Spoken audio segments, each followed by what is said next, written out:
चलो roll roll roll. So good to see you. 36 days काफ़ी excitement है trailer देखने के बाद ही लोगों की, और ये नाम ही काफ़ी कॉम्प्लिकेटेड है 36 डेज, तो लोग जानना चाहते हैं ये है क्या, मैं उसके बारे में 36 डेज 36 दिन की कहानी है। एक गोवा की एक गेटेड कम्युनिटी है जहाँ पर 4 बंगलो है और 4 फैमिली रह रही है, और इन सब के बीच में 5वां बंगलो है जो खाली पड़ा हुआ है, और उसमें रहने आती है नेहा कैरेक्टर जो है फारा। और जैसे ही वो आती है वहाँ रहने, क्या हल्का खलबली मचती है उस सोसाइटी में, और फिर क्या होता है इसके बारे में बताती है कहानी है। इसमें आपको मिस्ट्री मिलेगा, सस्पेंस मिलेगा, ड्रामा मिलेगा, इमोशंस मिलेंगे, बहुत सारे कॉमेडी मिलेगा, आपको सैडनेस मिलेगा, थोड़ा सा साइकोलॉजिकल हॉरर मिलेगा थोड़ा सा। तो ऐसे पूरा पूरा बुफे लगा हुआ है, आप जो चाहिए आप फ्लेवर ले सकते हो। नेहा जी, आपके कैरेक्टर को हमने जहाँ तक अभी देखा, तो आप रोमांटिक से सैडनेस से लेके किसी को बिट्रेट करते हुए भी नजर आ रहे हैं, तो कुछ डिफाइन करना चाहेंगे? थ्रिलर है, जैसा कि अभी विशाल ने कहा कि बहुत सारे एलिमेंट्स हैं इसमें। तो फारा के कैरेक्टर में मैं यही कहूँगी कि एक एक लेयर उसका पील होता जाता है, हर एपिसोड में कुछ नया आप डिस्कवर करते हैं। आप सोचते हैं कि चलो फारा ऐसी है, फिर कुछ और होता है, फिर आपको पता चलता है अरे फारा ऐसी है, फिर कुछ और। तो मतलब शुरू से लेके अंत तक आपको पता नहीं कि फारा कैसी है। तो I think that's the whole show all about for Farah's character. आप सर, आपके कैरेक्टर के बारे में कुछ? 36 डेज में मेरा कैरेक्टर का नाम है टोनी वालिया। टोनी वालिया जो है वो मकान मालिक है। ये जो गेटेड कम्युनिटी के बारे में जो बात हो रही है, वो उसके सारे बंगलो उसने किराए पे दे रखे, वहीं पे फराजी आके रहने लगती हैं, और इनका आँख पटक्का हो जाता है इनको। ये थोड़े से जो टोनी वाले आपने देखा होगा कि दिल्ली में कुछ इस तरह के एलिमेंट्स होते हैं जो जिनके पास नया नया पैसा आया है और बहुत लाउड माउथ है, ज़ोर ज़ोर से बात करता है, बात करने का सलीका नहीं है। एक बीवी है, खूबसूरत लड़की, जो बीवी है घर पे, लेकिन उसके बावजूद यहाँ वहाँ फिरता है, और बहुत ही फ़नी कैरेक्टर है। मुझे लगा इसमें एक ब्लैक ह्यूमर है, थोड़ा इविल भी है, लेकिन जो सबसे अच्छा लगा इस कैरेक्टर में कि एक ह्यूमर है उसमें, लाउड ह्यूमर। तो वो है टोनी वाला। सर मैं आपसे जानना चाहूँगी, कास्ट बहुत बड़ी है और सबको हैंडल करना कितना टफ था आपके लिए? टफ नहीं था, इनफैक्ट इजी था, क्योंकि मुझे लगा था कि थोड़ा चैलेंजिंग होगा, लेकिन ये सब जो इतने बड़े बड़े लोग हैं, इतने बड़े बड़े ओटीटी के जो दिग्गज है आज के ज़माने में, फिल्म में भी बहुत सारे काम कर रहे हैं, लेकिन ओटीटी में तो है ही ये, मतलब नंबर 1 की टॉप कास्ट है ये। तो मुझे लगा था थोड़ा सा मुश्किल होगा, लेकिन इन्होंने मेरा काम आसान कर दिया, इन्होंने परफॉर्मेंस में भी आसान कर दिया, और साथ में जब मिल के काम कर रहे थे तो और ईजी हो जाता काम। तो काफ़ी ईजी जर्नी रही। सो मैम आप कुछ शेयर करना चाहेंगे सेट पे, कुछ आप लोगों ने मस्ती की हो? मस्ती ये लोग कर रहे थे, पता नहीं टाइम कहाँ से निकाल रहे थे, ऐसा मुझे सुनने में आया कि इन्होंने बड़ी मस्ती की है। आई वाज वेरी क्यूरियस कि कहाँ कर रहे थे मस्ती, बिकॉज आई फील बहुत काम कराया है। बदतमीज लड़की हो यार। बहुत आज काम खाने कराया में क्या मंगाया, जो मंगाया गया तो मुझे सब व्हाट्सएप पे शेयर करता था मेन्यू। That's true, ये सही बात तो से हाउ स्वीट आया। चौनक मछली कभी खाई थी तुमने? नहीं। हाँ, तो फिर तुमको एक्चुअली गोवा में कहाँ क्या अच्छा मिल रहा है वो सब चंदन को पता था। हाँ। तो हम सारा लंच में क्या खाने वाले, we used to go to Chandan and used to tell us यहाँ से मछली मंगानी है और वहाँ से मंगानी है, और मैं यहाँ से मंगा के खिलाता हूँ। आई थिंक उसने सबको खिलाई है।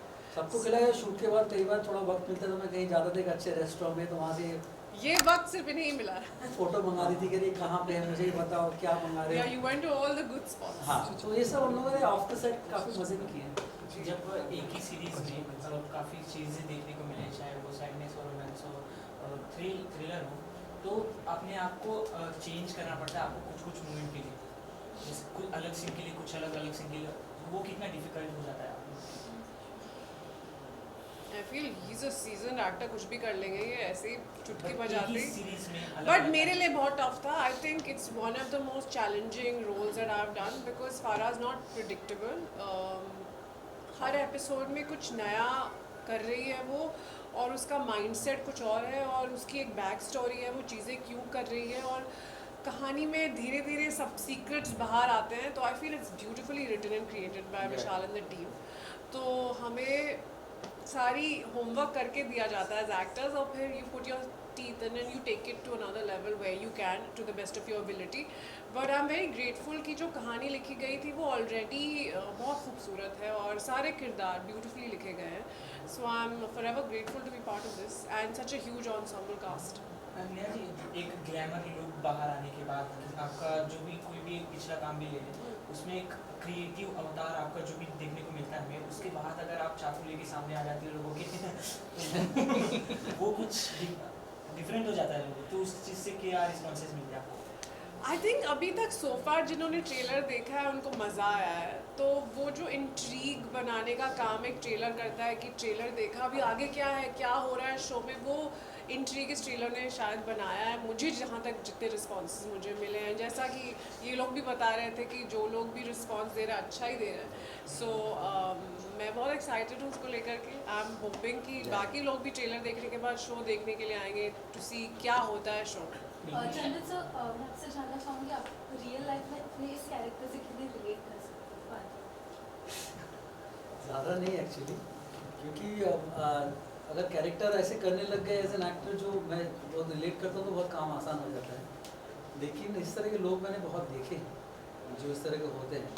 मतलब मैं जब कॉलेज में था तो मैं ऐसे कुछ किरदारों से मिल चुका हूँ, तो मैं ज़्यादा रिलेट नहीं करता हूँ। लेकिन वही मज़ा है करने में कि जब आप रिलेट नहीं करते हैं तो उन चीज़ों को फिर आप ढूंढते हैं, देखते हैं, डायरेक्टर आपको आइडिया देता है, राइटर जो आपको स्क्रिप्ट देता है, को एक्टर्स, तो उस हिसाब से मेरे लिए इतना रिलेटेबल नहीं है रियल लाइफ में ऐसा। आप दोनों से जानना चाहेंगे कि आप लोगों के प्रीवियस काम को जब अच्छे रिस्पॉन्सेज मिलने लगते हैं, अच्छा प्यार मिल जाता है, तो आगे के काम को लेके आप लोग कितने ज़्यादा सीरियस हो जाते हो कि ये जो हमारा बना हुआ है प्रीवियस काम का इफेक्ट वो बरकरार है? बिल्कुल, बहुत ही रिस्पॉन्सिबिलिटी एज अ डायरेक्टर मैं बहुत रिस्पॉन्सिबिलिटी लेता हूँ अपने आप पे, क्योंकि मैं ऑडियंस का टाइम और अगर थिएटर में फिल्म हो तो उनका पैसा दोनों ही लेके मैं उनके 2 घंटे ज़िंदगी के ले रहा हूँ, उनके कुछ पैसे ले रहा हूँ, तो मेरी जिम्मेदारी है कि मैं उनको अटेंड करूँ, एक अच्छी कहानी बताऊँ जितना मेरे से हो सकता है to the best of my ability. मैं अपना 500% डालूंगा। बाकी ऑडियंस की पसंद नहीं पसंद उसको मैं कंट्रोल नहीं कर सकता, लेकिन मेरे लिए बहुत ज़रूरी है कि मैं जो भी काम बाहर रखूँ वो बहुत ही मैंने पूरा 500% डाला हूँ, जितना मेरे से हो सकता है मेरी कैपेबिलिटी के अनुसार मैंने सारा उसमें डाल दिया, बहुत ज़रूरी है। सर हाँ बिल्कुल, जैसे अभी विशाल सर बोल रहे थे, रिस्पॉन्सिबिलिटी तो रहती है। जैसे जैसे आप सीढ़ियाँ चढ़ते जाते हैं करियर में, और अगर आपको पिछले काम के लिए थोड़ा अप्रिसिएशन मिलता है और ऑडियंस का प्यार मिलता है, जनता का, तो आप सोचते हैं कि और अपने आप को, मुझे लगता है एज ए अभिनेता कि मुझे I want to keep challenging myself, नए नए किरदार करूँ जो पुराने किरदार से उसके कोई मेल ना खाए ज़्यादा, और नई चीज़ें करने की कोशिश करूँ। तो मेरा कांस्टेंट सर्च वही रहता है कि कुछ नया करूँ जबकि ऑडियंस को कुछ नया मिले। Constantly challenge myself. Vishal ji, अभी आपने ऑब्वियसली अपने किरदार के बारे में बताया, कहानी कैसी होगी ये बताया। 36 डेज OTT का ज़माना है, बहुत सारी फिल्में इस तरह की बन चुकी है, बहुत सारी सीरीज़ लगातार आते जाते हैं, बट मैं जानना चाहती हूँ 36 डेज में ऐसा क्या अलग है कि ऑडियंस ग्रैब होगी और वो देखना चाहेगी? 36 डेज थ्रिलर है, लेकिन ये एक जो एक टेम्पलेट बन चुका है कि जहाँ हम इन्वेस्टिगेटिव थ्रिलर करते हैं क्योंकि मर्डर हुआ है और पुलिस आती है और तहकीकात होती है और फिर विटनेस पता करते हैं, या तो फिर कोई दूसरे तरीके की जो टिपिकल थ्रिलर्स जो आजकल चल रहे, एक टेम्पलेट चल रहा है, उससे ये थोड़ा सा ब्रेक करता है। ये एक्चुअली 36 दिन की कहानी बताता है ये सारे कैरेक्टर्स की, कि वो आपस में उनके क्या रिश्ते थे, जब उनके फैमिली में अंदर के क्या रिश्ते थे, उनके क्या इश्यूज़ थे, और जब ये नया कैरेक्टर आता है और एक डायनामो की तरह, एक तूफान की तरह उनकी ज़िंदगी में आता है और जब तहलका मचाता है, तो उनके अंदर के जो दबे हुए सीक्रेट्स है, जो टैगलाइन है secrets are injurious to health, तो दबे हुए जो उनके सीक्रेट्स है वो कैसे बाहर आते हैं, उससे क्या कहानी में बदलाव आता है। ये एक नई कहानी है, तो एक तरीके से कैरेक्टर ड्रामा है in the garb of a thriller, तो ये एक अलग चीज़ है। और ये मुझे एक्साइट कर रही थी इस शो को करने के लिए कि मैं टिपिकल एक इन्वेस्टिगेटिव थ्रिलर नहीं कर रहा हूँ कि जहाँ तहकीकात हो रही है, पुलिस आकर तहकीकात करे, यहाँ कोई पुलिस नहीं आ रही, यहाँ कुछ नहीं हो रहा, यहाँ बस इनकी एक बहुत ही ऑनेस्टली बोली गई कहानी है सारे कैरेक्टर्स की एक साथ। आपने कब सोचा था कि आपको ऐसा एक सीरीज़ बनाना है 36 डेज? नहीं, ये मेरी लिखी कहानी नहीं है, ये BBC और अपलॉज ने मुझे ऑफ़र किया था। ये अडेप्टेशन है एक यूरोपियन शो का जो बहुत ही साल पहले बना था, OTT के एरा से पहले, और उन्होंने जिस तरीके से उसको बनाया था वो बहुत अलग तरीके से बनाया था। और अब जब हमने उसको अडेप्ट किया है तो हमने बहुत अलग तरीके से अडेप्ट किया है, इंडिया को ध्यान में रखते हुए और यहाँ की ऑडियंस को ध्यान में रखते हुए, और यहाँ के ऑडियंस के उनके रिलेटेबिलिटी होनी बहुत ज़रूरी है, तो वो सारा ध्यान में रखते हुए उसको अडेप्ट किया हुआ है। तो ये जब मुझे मेरे पास आया तो मुझे लगा कि ये बड़ा इंटरेस्टिंग तरीका है, एक ट्रीटमेंट में दे सकता हूँ। दूसरा कि ये 5 जो घर है अपने अपने वो अलग अलग जॉनर है, हर एक में एक अलग जॉनर है, कहीं थोड़ा सा हॉरर है, कहीं थोड़ा सा थ्रिलर है, कहीं थोड़ा सा ड्रामा है, कहीं थोड़ा सा सैडनेस है। तो उस तरीके से बहुत सारा मुझे एक्सपेरिमेंट करने के लिए एज अ मेकर बहुत सारी अपॉर्चुनिटी है कुछ नया करने के लिए। तो मेरे लिए एक्साइटिंग था और इसलिए मैंने बोला कि नहीं, ये पक्का करना चाहिए। अभी आपने कहा कि थोड़ा सा ड्रामा है, थोड़ा सा जी, थ्रिलर जी। है, तो सारी चीज़ों को एक धागे में पिरोना is very difficult. It's very difficult. तो आपने कैसे इस चैलेंजेस का सामना किया? वही तो काम है कि उसको कैसे करना है और वो बैलेंस करते हुए आप क्या दे सकते हो जो मुझे लगता है सही है। बाकी अब ऑडियंस देख के डिसाइड करेंगे क्या सही है क्या गलत है। Thank you so much sir. काफी थैंक यू। अच्छा लगा। Eddie, you want to say something about your audience about this show? The most important thing that we need to say is 12th जुलाई को शो आ रहा है हमारा Soni live पे। तो please अगर आपको ट्रेलर पसंद आया है तो जाके ज़रूर देखिए and tell us how you like it. Thank you. Thank you.